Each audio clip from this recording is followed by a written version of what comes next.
Picked up this awesome boat. $5. It's sitting on this nice wooden stand, and it's just needs to be put back together. This is all aluminum. This looks like kind of pressed aluminum of some kind. And these pieces go on to the side.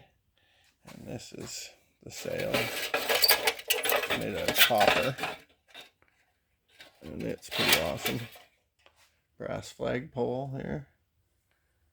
So I'm going to put it back together, clean it up a little bit, leave the patina. It'll look cool. And I'm going to see if it's watertight, because I bet you it is.